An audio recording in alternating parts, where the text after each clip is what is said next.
A luxurious car drives along the mountain road. Inside, there's a couple, a young beauty in a wedding dress and an older man. The girl is happy, having stolen his heart, while he has taken her away from all misfortunes into his secret world. Ahead is a house set in a beautiful location, mountains, trees, and a blue sky. They are greeted by housekeeper Claire and a young man whom the owner calls Oliver. Elizabeth is enchanted by the beauty of the house. Huge glass windows, coziness, and comfort. At the entrance, she sees wonderful flowers, white orchids and lilies, and she realizes Oliver is blind.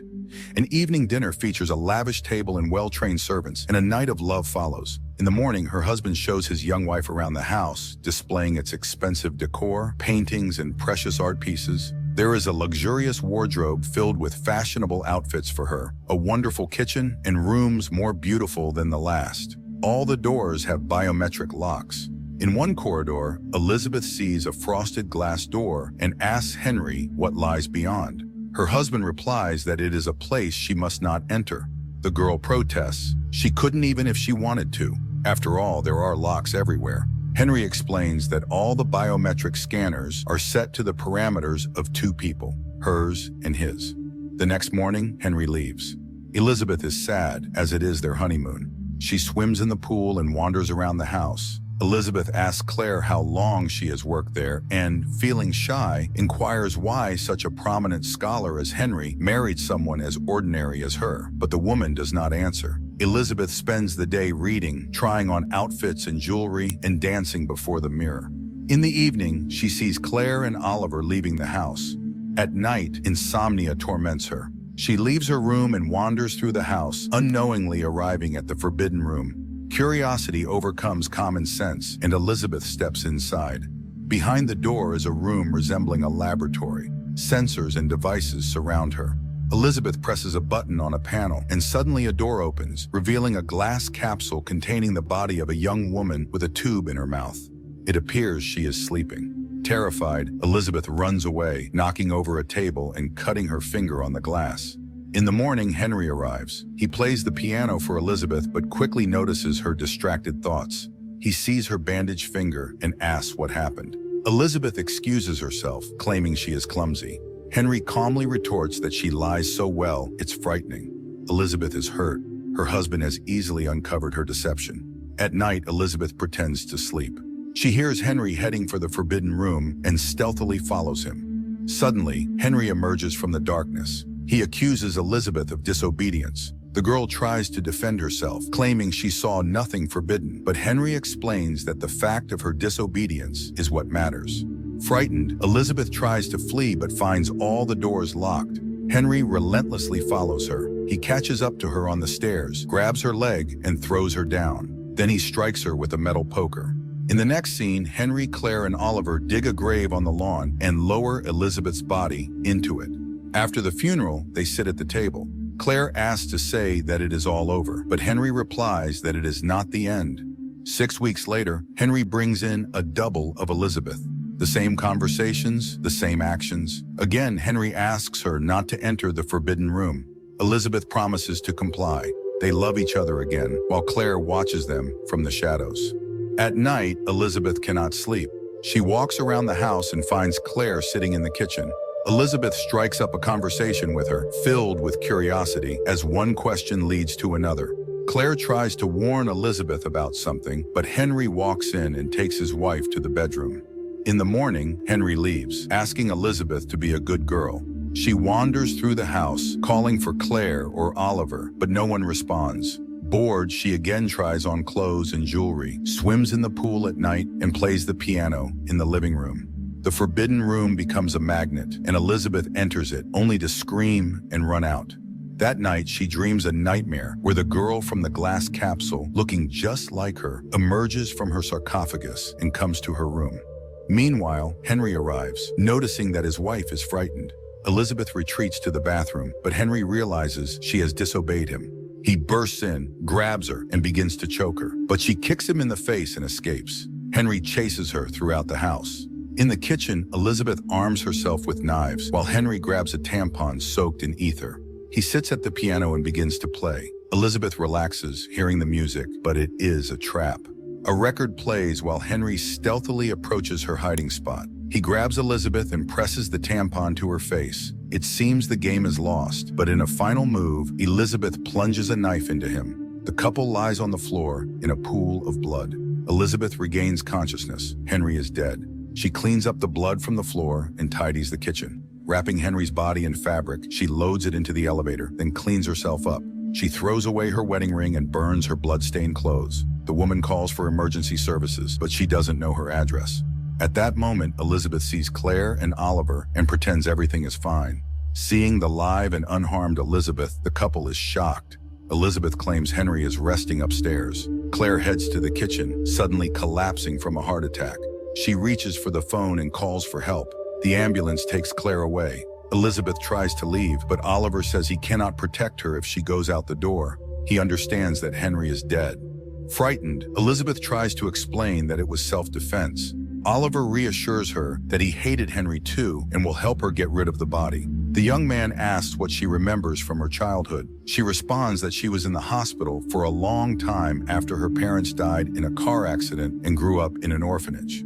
Oliver shows her a nearby house, saying that's where they lived together. Claire knows better because she worked with her. Elizabeth asks who she is. Oliver reveals that she is one of 6 clones of Henry's wife. Number 5. The girl is in shock, experiencing a true panic. She wants to return to her honeymoon. Oliver advises Elizabeth to get as far away as possible. She can take money from the safe. The girl goes to her room to pack her things. Oliver enters with Claire's diary in his hands. He asks her to read it. While she tries to decipher the handwriting, Oliver locks the doors. Elizabeth doesn't understand what's happening. She asks to be let out, but Oliver is unyielding. In despair, Elizabeth begins to read Claire's diary. She learns that Claire received an invitation from Henry to work with him because she was a prominent geneticist. When she arrived at the scientist's house, she met Oliver, but when she learned what she would be doing, she became frightened as she found herself in the midst of a tragic love story, one that was inexplicable, unpleasant, and impossible. Henry revealed that his wife died shortly after giving birth to Oliver from a very rare disease. Her genes had suddenly and severely degenerated.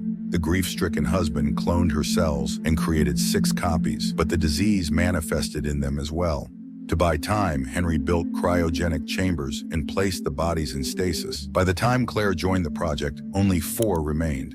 She began working and decoded the disease's gene. Meanwhile, Henry recorded messages and played music for the subjects. He hoped this would form their memories.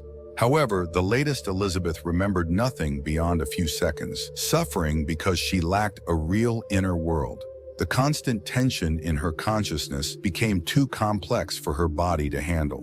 One day, she entered the lab and fled in horror. The police found her and brought her to Henry's house, where Claire recognized her as her ailing niece. The strange accusations from the girl were dismissed as a mental disorder. Elizabeth is distracted from reading when Oliver enters. He brings dinner and asks her to behave, but Elizabeth attacks him, demanding the code to the door. Oliver gives it.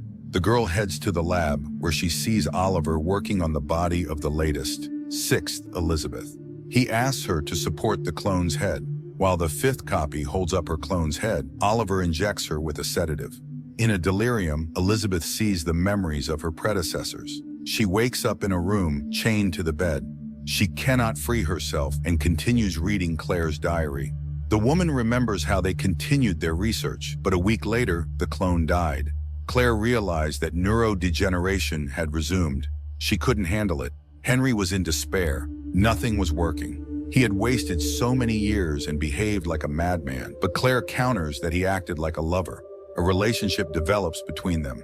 Oliver enters the room again. He wants to know what Claire wrote about him. Elizabeth explains that Claire began an affair with Henry after the death of the 3rd subject. The woman didn't know that Henry had altered the samples. This meant Claire had no fault. She had managed to stop the disease, and the remaining clones were healthy.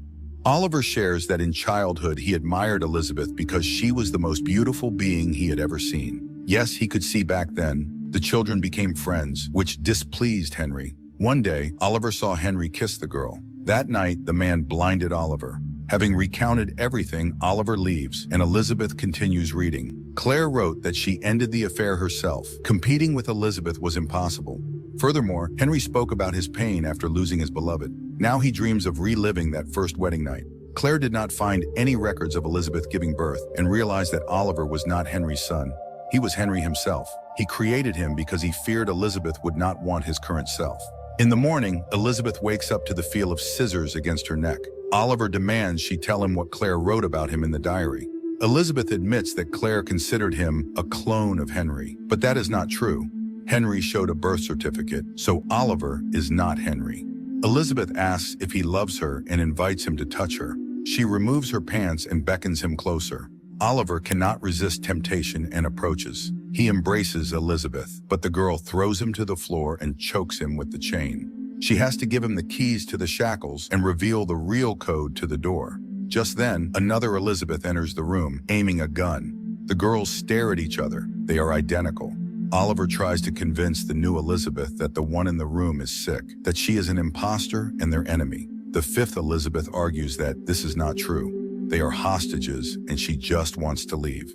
Obeying Oliver, the sixth Elizabeth orders the other to lie on the floor, but the fifth Elizabeth shields Oliver. When the sixth finally fires, the bullet kills Oliver and wounds the fifth clone. She tries to escape while the sixth clone weeps over Oliver.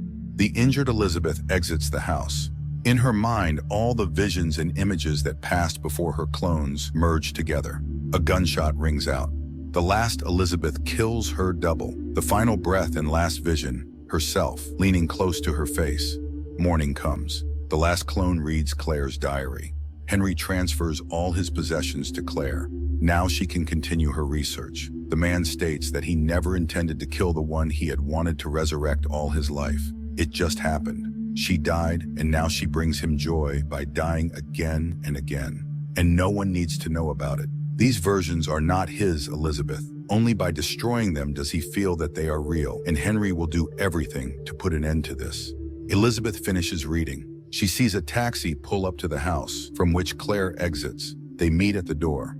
Elizabeth leaves everything to Claire, for she deserves it.